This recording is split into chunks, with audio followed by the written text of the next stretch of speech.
I'm Brian Murray, and today's discussion point is why being cheap costs you. Everybody likes to save a dollar. Everybody, more importantly, doesn't like to spend a dollar they think they don't have to. Look, some people do their own taxes, save a few dollars. We all know how that works out. Some people will do their own plumbing. We know how that works out. So sometimes people think that they can save a dollar by not doing something, not even doing it themselves, like trying to sell their home. Like, oh, hey, that realtor only sells like thousands of homes, and I'm just going to sell it myself because I can do that because I've never sold a home before. But that guy's been doing it 20 years, 1,000 homes. I can do it just as well. Great. Let me know how that works out. But that's not what I'm talking about. I'm talking about why being cheap costs you.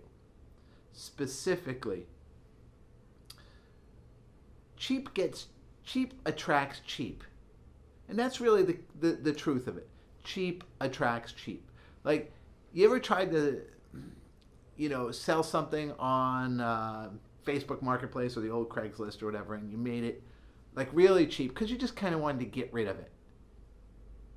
And then the people who come to see it, they always want a deal. They always want a deal. Like, you've got this thing that, I don't know, like a couch. Really nice outdoor couch that you're basically giving it away, $75, right? It's really nice. I mean, clearly you spent like $1,000. You're not getting $1,000. You're not getting $500.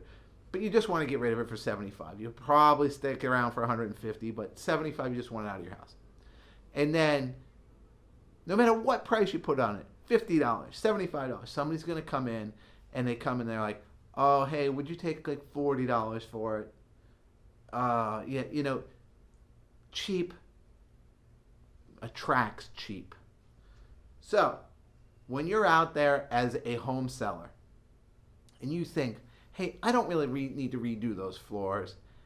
That's a waste of money. I don't need to repaint those cabinets. That's a waste of money. Hey, I can get the same price if I don't paint. So little tiny things in the scheme of your $800, $900 million house that you cheap on because you don't think anybody's going to notice, or they're going to give you the same price regardless. And then what happens is that somebody comes in and they're like, yeah, it doesn't feel right, it doesn't look right, I'll pass. Or it has an old kitchen. So I didn't put the $20,000 into the kitchen.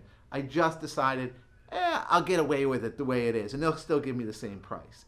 Well, they don't. And here's the thing, especially with the kitchen. Right now, people can borrow money for about $400 for every $400 a month for every $100,000 they borrow. So your $20,000 kitchen is about $80 a month to them. So they look at that as an affordable expense. They're willing to spend the extra $80 a month.